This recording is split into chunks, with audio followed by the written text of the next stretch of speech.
Somewhere in the high desert of the American Southwest, there are stone cities that have stood empty for 800 years.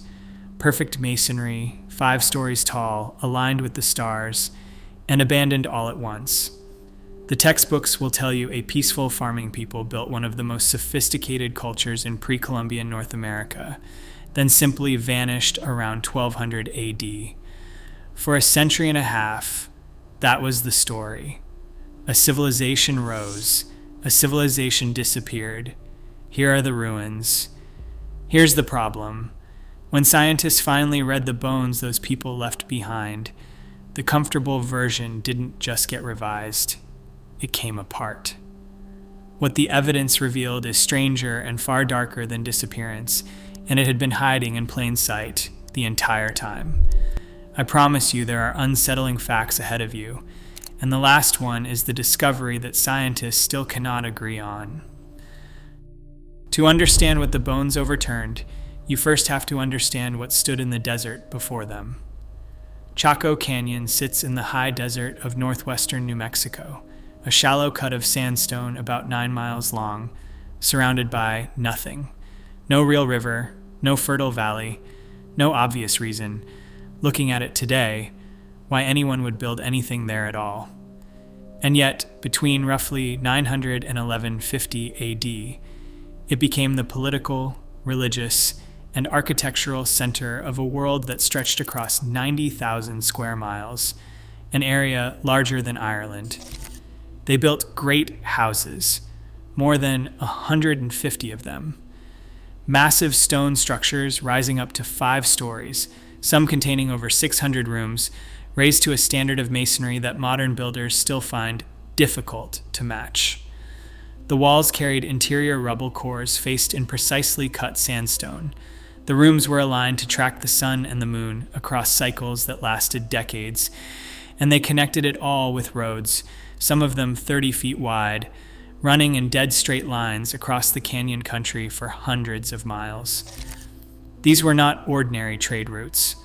They climbed cliffs rather than going around them. They ignored the terrain entirely, as if straightness itself carried a meaning we no longer have the key to. At the center of every great house sat the kivas, circular sunken chambers built into the heart of the stone, some large enough to hold hundreds of people at once. These were the gathering places, the altars, the rooms where whatever held this civilization together was renewed generation after generation for nearly 300 years. The planning, the engineering, the astronomical precision, the sheer coordinated labor. This was not a scattering of villages. This was something organized, something with a center of gravity. And then, around 1200 AD, it ended. Not slowly. The great houses were abandoned within a few generations. The roads fell silent. The people who had built and maintained one of the most ambitious construction projects in prehistoric North America simply walked away and left it all standing. Perfect masonry, 5-story walls, ceremonial chambers full of ritual objects. Empty. The answer that settled into the textbooks across the 20th century was a reassuring one. A peaceful farming civilization, democratic, egalitarian, almost utopian. A people who worshipped the sun and the corn and the seasons, lived in harmony with the land and each other, and for reasons unknown, eventually dispersed into the wider desert and faded from history. They were given a name borrowed from the Navajo language, ANASAZI, a word now understood to carry uncomfortable connotations, which is why many archaeologists today prefer ancestral Pueblo. It was a tidy shape. A civilization rose. A civilization vanished. Here are the ruins they left behind.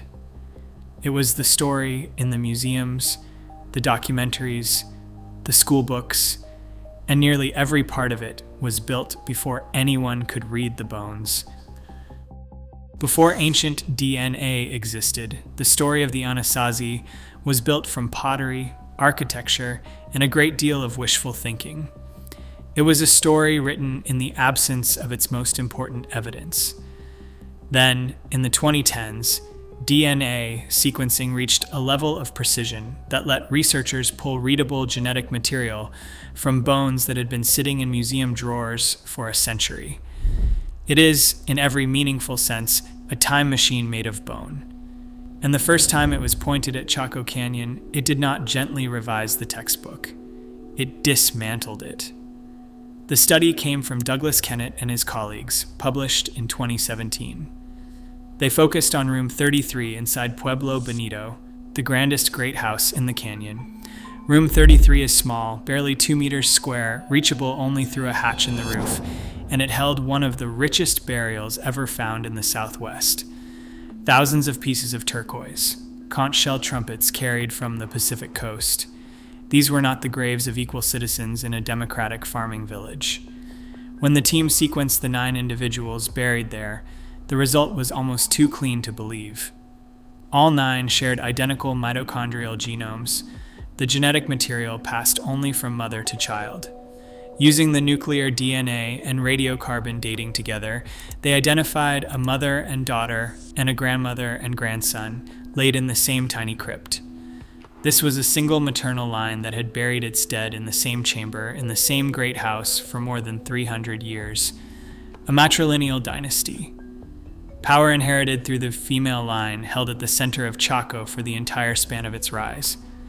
The textbooks had described a people without kings. The DNA described a ruling lineage. Kennett said it plainly. This was not a leaderless conglomeration of people living in harmony.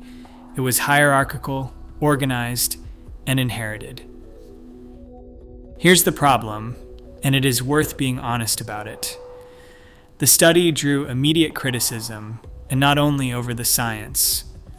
The team had sequenced Native American ancestors without consulting the descendant communities most connected to them, and many indigenous researchers argued that this alone was a serious ethical failure. The finding also cut both ways. Kennett's group read the matrilineal pattern as direct continuity with living Pueblo peoples, whose clans still trace descent through the mother today. Others argued the same data could be explained without an unbroken royal line at all. So the first discovery to come out of the bones did 2 things at once. It shattered the image of the gentle, kingless farmers, and it quietly planted a thread that would not be pulled for another 800 years, the suggestion that these people had never actually gone anywhere. For now, hold that thought. Because the next thing the evidence revealed came from 1,000 miles to the south. The clearest proof sat inside a set of tall, narrow ceramic vessels called cylinder jars, found almost only at Pueblo Bonito. For decades, nobody knew what they were for.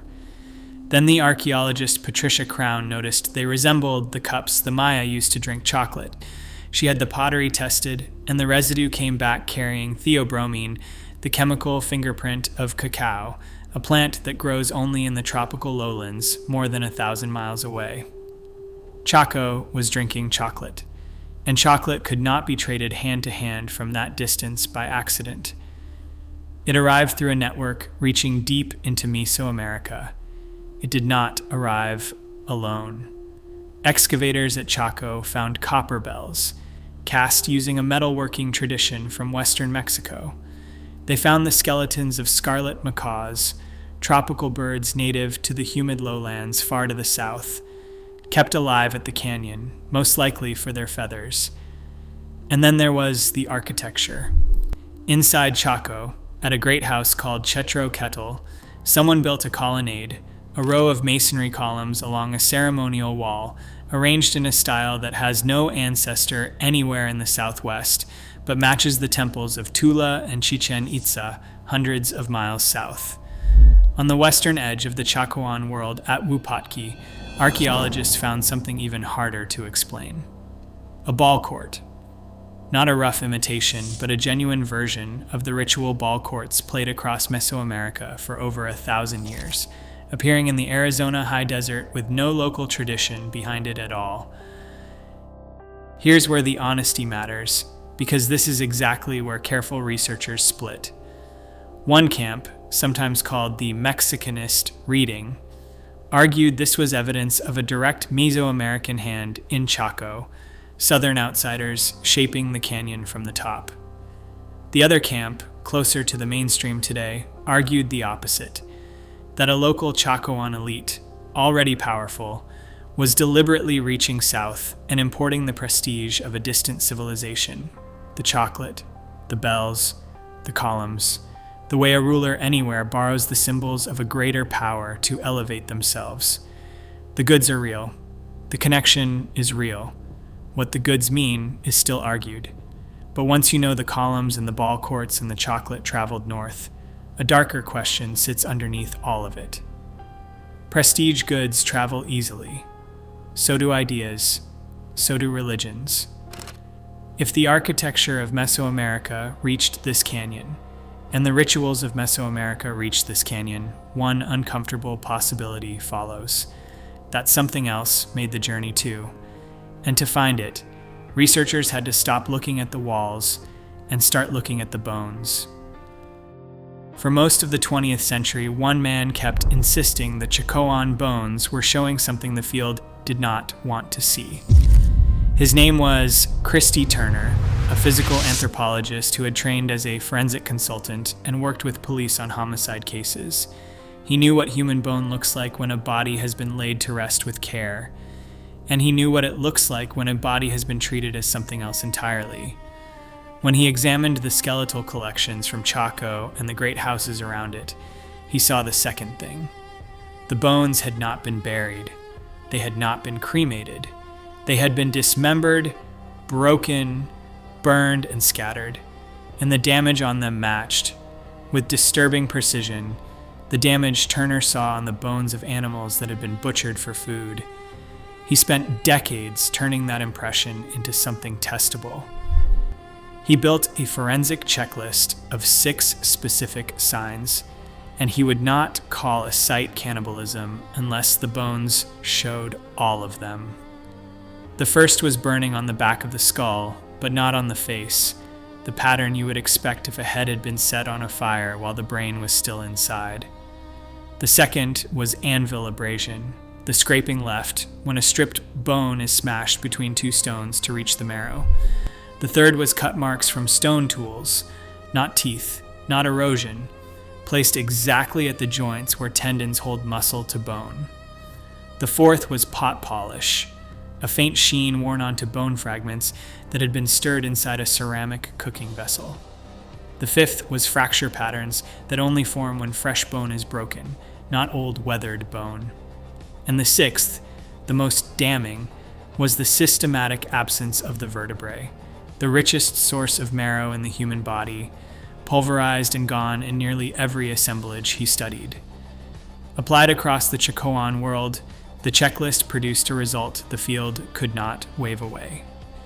Turner and his collaborators identified dozens of sites and hundreds of individuals whose remains met the full set of criteria: men, women, children, infants. Processed in exactly the same way, using exactly the same steps that Chacoan hunters used to process a deer or a rabbit. Not violence in the ordinary sense, not a battlefield. Something colder and more methodical. And yet, even here, the evidence stopped one step short of certainty, and honest researchers said so. Butchering is not the same as eating. A body can be dismembered, burned, and scattered for reasons that have nothing to do with a meal, for execution, for punishment, for ritual terror meant to be seen. The bones showed processing. They did not, on their own, prove consumption. That gap, the space between butchering and eating, is where the argument lived for more than 20 years until a single discovery in Colorado closed it. The gap closed in 1997 at a site called Cowboy Wash in southwestern Colorado. Excavators found the remains of 7 people processed according to every one of Turner's 6 criteria. And in the hearth at the center of the abandoned dwelling, alongside the cooking vessels, they found something no one had thought to look for: a coprolite. Preserved human feces, dried and held intact by the desert climate, sitting at the exact scene of the butchering. A biochemist named Richard Marlar took it to his laboratory at the University of Colorado and designed a test for a single protein, human myoglobin. Myoglobin exists only in skeletal muscle. It is not in the gut. It does not appear in the feces of a person who has eaten plants, or beef, or venison. The only way human myoglobin can turn up in human waste is if one person has eaten the muscle of another. Marlar ran the test repeatedly, with every control he could build in. Every result came back positive, and in the cooking pot from the same site, the same protein appeared again. Butchering was no longer where the evidence stopped. Consumption was now a biochemical fact, published in the journal Nature in the year 2000. And this is where the discovery stops being an answer and becomes the thing scientists still cannot agree on. Everyone accepts the myoglobin. What it means splits the field into three. Turner offered the darkest reading. He argued the pattern pointed south to the Mesoamerican world whose columns and ball courts had already reached the canyon. In his hypothesis, cannibalism at Chaco was not hunger. It was a weapon, a religion of terror, carried north by a ruthless elite, in which processing human bodies in the ceremonial heart of a great house sent an unmistakable message to everyone in the region. Obey or become the next offering. A second camp rejected that entirely. Researchers like Brian Billman and William Leip pointed out that cowboy wash sits exactly at the moment the food supply was failing, and read the same bones as the signature of drought, famine, and social collapse. Desperate people, not a terror cult. And a third voice matters as much as either. The Pueblo descendant communities, the Hopi, the Zuni, the Acoma, have contested these interpretations for decades, and their objection is not sentiment. They point out that cannibalism accusations have been used throughout American history to paint Native peoples as savages, and they argue, correctly, that forensics can record what was done to a body, but it cannot reconstruct why. The bones tell you a body was processed. They do not tell you the belief that drove the hand. So the proof is settled, and the meaning is not. That is the part that genuinely unsettles the people who study this. Not the horror of what happened, but the fact that after all the testing, the most important question, why, remains open. Whatever was happening in those great houses, it did not last forever. And the way it ended is one of the most precisely dated collapses in North American archaeology, because the desert kept a record no one could argue with. Tree rings. Every year of good rain leaves a wide ring, every year of drought, a narrow one, and reading them backward lets researchers reconstruct the weather season by season for more than 1,000 years. What the rings show is that in the middle of the 12th century, somewhere between 1130 and 1180 AD, the climate that had fed Chaco for 3 centuries broke. Winters turned colder, summers turned drier, and the canyon, which had never had a reliable water source of its own, had always survived by pulling food inward from its outlying regions. When those regions could no longer grow a surplus, the center could no longer feed itself. And then something strange appears in the bones. The cannibalism signature, present in the record for more than 200 years, begins to vanish almost exactly as the drought arrives. The latest sites meeting Turner's full criteria cluster tightly around 1150, and after 1180, they essentially stop. Whatever the processing of bodies had meant, terror, famine, or both, the system that produced it ceased to produce it at all. The great houses were abandoned, not burned, not destroyed. Left standing exactly as they were, the residents simply walking out the door. By 1200, the depopulation was well underway.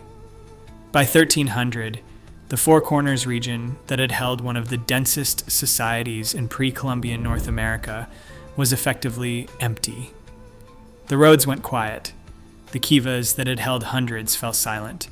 The precise, obsessive masonry was handed over to the wind and the sun. And this is the moment the textbooks froze on. The empty cities, the vanished people, the mystery with no ending. This is exactly where that story has always been wrong. Because the depopulation of Chaco was not a disappearance, it was a migration. The people who had lived under this system did not evaporate into the desert. They moved south and east, following the rivers that still ran, down along the Rio Grande and the Little Colorado, to the valleys where farming was still possible in a drying world. They carried their agriculture, their astronomy, and their masonry with them, and they left the ceremonial centers behind, like a thing that had stopped being worth keeping. For 6 centuries, their descendants told exactly this story in their oral traditions, and the academic world largely refused to treat it as evidence. What ancient DNA has now done, across a decade of studies, is confirm what those traditions always said. The Hopi, the Zuni, the Acoma, the Rio Grande Pueblos are the living descendants of the people who built Chaco. The ANASAZI did not vanish. They were never lost at all. So, the most unsettling discovery is not the dynasty hidden in a sealed crypt. It is not the chocolate and the columns from 1,000 miles south. It is not even the hundreds of bodies processed like game, or the single protein that closed the case. It is that the lost civilization was never lost at all. It was declared vanished by people who would not listen to the descendants who had been telling the story accurately for 800 years. A dynasty. A connection nobody expected. A horror the field still argues over. And a people who walked out of the canyon and simply kept living. The real terror of the American Southwest was never what happened at Chaco. It is how long the rest of us took to notice they never left. If this one unsettled you, tell me which discovery did it in the comments.